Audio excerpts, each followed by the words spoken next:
भगवान श्री कृष्ण ने महाभारत युद्ध के दौरान पांडव अर्जुन से कहा था कि जब जब धरती पर अत्याचार और पाप बढ़ जाता है, धर्म की गलानी होने लगती है, तब तब मैं धरती पर अवतार लेता हूँ। इस प्रकार जब भी धरती पर मानव जीवन का अस्तित्व संकट में होता है, तब जगत के पालनहार भगवान विष्णु यहाँ जन्म लेते हैं और अपने ज्ञान की वर्षा करके मनुष्यों की रक्षा करते हैं। ऐसे में यदि हम भगवान श्री कृष्ण द्वारा बताए गए अनमोल विचारों को अपने आचरण में उतार लेते हैं, तो अवश्य ही जीवन में आने वाली परेशानियों से छुटकारा पा सकते हैं। इसलिए आज हम आपके लिए भगवान श्री कृष्ण के कुछ अनमोल विचार लेकर आए हैं, ताकि उन्हें सुनकर आप जीवन में उत्साहित हो सके। व्यक्ति को सदैव कर्म बिना किसी डर का करना चाहिए। जहाँ व्यक्ति को अमीर बनने के लिए एक एक क्षण संग्रहित करना पड़ता है, तो वहीं अमर होने के लिए उसे कण कण बांटना होता है। मनुष्य जीवन में खुशी का सबसे बड़ा रहस्य इच्छाओं का त्याग करना है। अशांत मन को नियंत्रित करना कठिन होता है, लेकिन उसे प्रयास करके शांत किया जा सकता है। जो व्यक्ति संदेह या शक करता है, वह तीनों लोकों में खुश नहीं रह सकता। यदि किसी व्यक्ति के मन रूपी पात्र में किसी के प्रति विश्वास नहीं है, तो वहाँ प्रेम भी नहीं ठहर सकता। मनुष्य को अपने आवश्यक कार्य सदैव करते रहना चाहिए, क्योंकि वास्तविकता में कार्य करना निष्क्रियता से कहीं अधिक श्रेष्ठ होता है। जो व्यक्ति बुद्धिमान है और समाज के लिए कार्य करना चाहता है, उसे बिना आसक्ति के कार्य को निष्पादित करना चाहिए। जो व्यक्ति अपने कर्मों में आनंद की अनुभूति प्राप्त कर लेता है, वह जीवन में पुण्यता की प्राप्ति कर लेता है। मनुष्य अपने लोगों की परख कठिन परिस्थितियों में की जाती है। उसी दौरान उसे ज्ञात होता है कि कौन उसका अपना है और कौन पराया है। इस दुनिया में कोई भी व्यक्ति हमारा शत्रु और मित्र नहीं बनकर आता है, बल्कि हमारा व्यवहार ही यह निर्धारित करता है कि वह हमारा शत्रु होगा या मित्र। जब आप किसी अच्छे इंसान के साथ विश्वासघात करते हैं या उसे धोखा देते हैं, तो यह हीरे का त्याग करके पत्थरों को अपनाने जैसा है। कोई काम यदि खुशी के लिए किया जाता है, तो उसको करके खुशी नहीं मिलती है, जबकि यदि आप कोई काम खुशी के साथ करते हैं, तो उसे अवश्य प्रसन्नता मिलती है। इस संपूर्ण संसार में सब कुछ ईश्वर द्वारा प्रदत्त है। ऐसे में यदि आप किसी जीव को चोट पहुंचाते हैं, तो आप मुझे कभी खुश नहीं कर सकते हो। अगर बुरे लोग समझाने मात्र से सुधर जाते, तो कदाचित महाभारत का युद्ध नहीं होता। अगर कोई व्यक्ति जो अधिक हंसता हो और अधिक बोलता हो, लेकिन यदि यकायक वह चुप हो जाए, तो समझ लेना वह अंदर से टूट चुका है। किसी भी व्यक्ति के भरोसों का अंत करके कभी भी अवसर का लाभ नहीं उठाना चाहिए। जीवन में प्रेम ही ऐसा योग है जिसमें कभी वियोग नहीं होता। इसका अंतिम चरण मिलन होता है। व्यक्ति को स्वयं की योग्यता पर कभी घमंड नहीं करना चाहिए, क्योंकि पत्थर भी वजनदार होने के बावजूद जब पानी में जाता है, तो डूब ही जाता है। ईश्वर अगर किसी मनुष्य को उसके भाग्य से मिलने वाले में काफ़ी इंतजार करवाते हैं, तो समझ लेना कि उस व्यक्ति को उससे अधिक मिलने वाला है, जितना कि उसने ईश्वर से मांगा है। जीवन ना भविष्य है और ना भूतकाल। जीवन तो केवल इसी पल की कहानी है जो आप जी रहे हैं। आपके भाग्य में विधाता ने जो लिखा है, उसे स्वयं में भी नहीं बदल सकता हूँ। अगर ऐसा होता तो मैं राधा से प्रेम करता था, लेकिन मुझे मीरा ने चाहा और मैं रुक्मणी का हो गया। जब कोई व्यक्ति क्रोध में होता है तो उसके मन में भ्रम बस जाता है और बुद्धि का क्षय हो जाता है।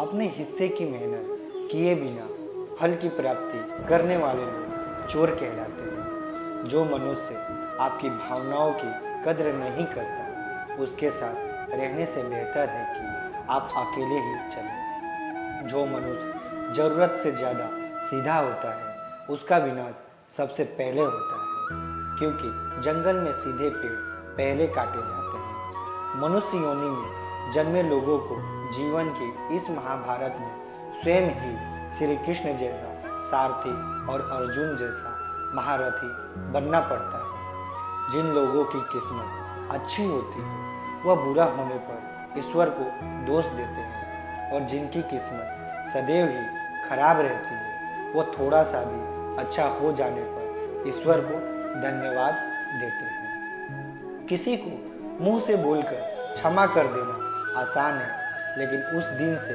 माफ़ करना आसान नहीं होता।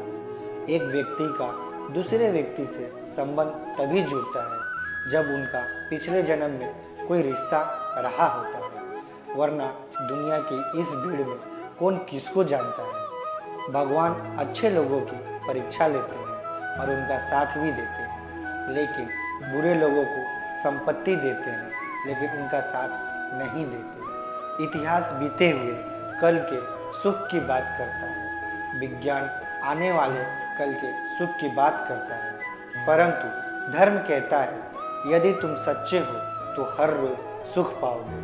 अज्ञानी व्यक्ति स्वार्थ लिप्त होकर कार्य करते हैं और बुद्धिमान व्यक्ति विश्व कल्याण के लिए काम करते हैं। इंसान जब भी किसी गलत कार्य को अंजाम देता है तो वह दाएं बाएं आगे पीछे देखता है, लेकिन वह ऊपर देखना भूल जाता है। इस संसार में जन्मा प्रत्येक व्यक्ति आवश्यक है।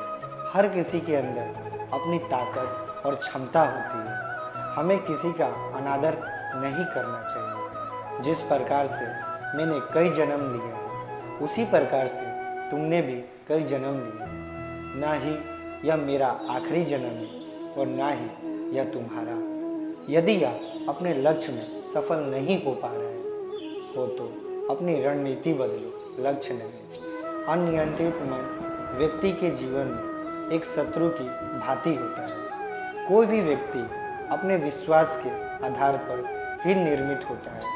वो जैसा सोचता है ठीक वैसा ही बन जाता है। कर्मों का फल व्यक्ति को उसी प्रकार से ढूंढ लेता है जैसे एक बछड़ा अपनी माँ को गायों के झुंड में पहचान लेता है। व्यक्ति को अपने मन से अपना पराया, तेरा मेरा आदि बातों को निकाल देना चाहिए, क्योंकि यह सब तुम्हारा है और तुम सबके हो। आनंद ही अनुभूति शरीर के भीतर होती है, बाहरी दुनिया से इसका कोई वास्ता नहीं होता है। इस दुनिया में यदि कोई व्यक्ति किसी सम्मानित व्यक्ति का अनादर करता है तो वह उसके लिए मृत्यु से भी बदतर है। जो व्यक्ति प्रबंध संपन्न है उसके लिए गंदगी का ढेर और सोना एक ही समान है। मेरे लिए दुनिया के समस्त प्राणी सम्मान है, लेकिन जो मेरी भक्ति करता है वो मेरे हृदय के अत्यधिक निकट होता है। इस दुनिया में रहकर नरक प्राप्ति के 3 रास्ते हैं। पहला वासना, दूसरा क्रोध और तीसरा लालच। ईश्वर वही नजर आता है जहाँ आस्था और प्रेम एक साथ होता है। दुखों की अधिकता का मूल कारण जीवन में आशाओं का होना होता है, इसलिए इनका त्याग करें। अपनों के आगे कभी झुकना नहीं चाहिए, क्योंकि जो अपने होते हैं वो आपको कभी झुकने नहीं देते हैं। अगर आप स्वयं पर भरोसा रखते हैं तो वह आपकी ताकत बनता है, लेकिन यदि आप दूसरों पर भरोसा करते हैं तो वह आपकी कमजोरी बन जाता है। बुराई तो तुम्हें हजारों की भीड़ में भी तुम्हें ढूंढ लेगी। ठीक उसी प्रकार जैसे गायों के झुंड में बछड़ा अपनी माँ को ढूंढ लेता है, परंतु जो बंसी वाले को दिल से मानता है वह बुराई में भी अच्छाई को ढूंढ लेता है। व्यक्ति को सदैव बुराई से बचकर रहना चाहिए। अगर कोई बुरा कार्य करता है तो वह कर्म उसको अपने जीवन में भोगना ही पड़ता है। जिस प्रकार बछिया झुंड में भी अपनी माँ को ढूंढ लेती है, वैसे ही कर्म का फल आपको हजारों के भीड़ में भी ढूंढ लेगा। माधव कहते हैं, किसी जीव को कष्ट देकर आप मुझे खुश नहीं देख सकते। श्री कृष्ण जगत के स्वामी हैं, वह कण कण में निवास करते हैं। छोटे से छोटे जीव के हृदय में ईश्वर का वास होता है। उस जीव को कष्ट का अनुभव होना ईश्वर को कष्ट का अनुभव कराता है। अर्थात किसी जीव को कष्ट देकर अपने ईश्वर को खुश कैसे देख सकते हैं। वह दिन मत दिखाना काना कि हमें खुद पर गुरूर हो जाए। रखना अपने दिल में इस तरह की जीवन सफल हो जाए। जो कृष्ण का दास हो जाता है वह अपने आराध्य से ऐसे दिन न दिखाने की कामना करता है जिससे उसमें कभी गुरूर आ जाए। वह तो अपने कृष्ण का सेवक बनकर ही जीवन सफल बनाना चाहता है। बड़प्पन वह गुण है जो पद से नहीं संस्कारों से प्राप्त होता है। व्यक्ति या जीव का कर्म ही उसके भाग्य का निर्माण करता है। वर्तमान परिस्थिति में जो तुम्हारा कर्तव्य है वह तुम्हारा धर्म है।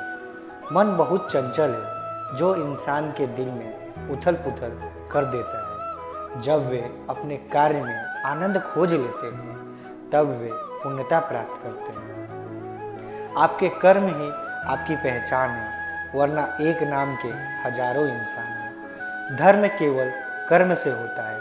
कर्म के बिना धर्म की कोई परिभाषा ही नहीं है। अहंकार करने पर इंसान की प्रतिष्ठा, वश, वैभव तीनों ही समाप्त हो जाते हैं। जीवन में कभी भी किसी से अपनी तुलना मत कीजिए।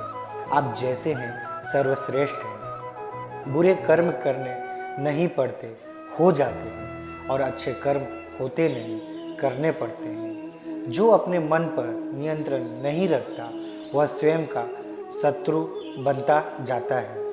बुद्धिमान व्यक्ति को समाज कल्याण के लिए बिना आसक्ति के काम करना चाहिए। सेहत के लिए योग और किसी की ज़रूरत पर सहयोग दोनों से ही जीवन बदलता है। दुष्ट लोग अगर समझाने मात्र से समझ जाते तो यकीन मानो महाभारत कभी ना होता। जिसे तुम अपना समझकर मगन हो रहे हो, बस यही प्रसन्नता तुम्हारे दुखों का कारण है। उस इंसान का मंजिल से भटक जाना तय है जिसकी संगत में नकारात्मक लोग रहते हैं। सिर्फ दिखावे के लिए अच्छा मत बनो। बस दोस्तों, आज के लिए इतना ही।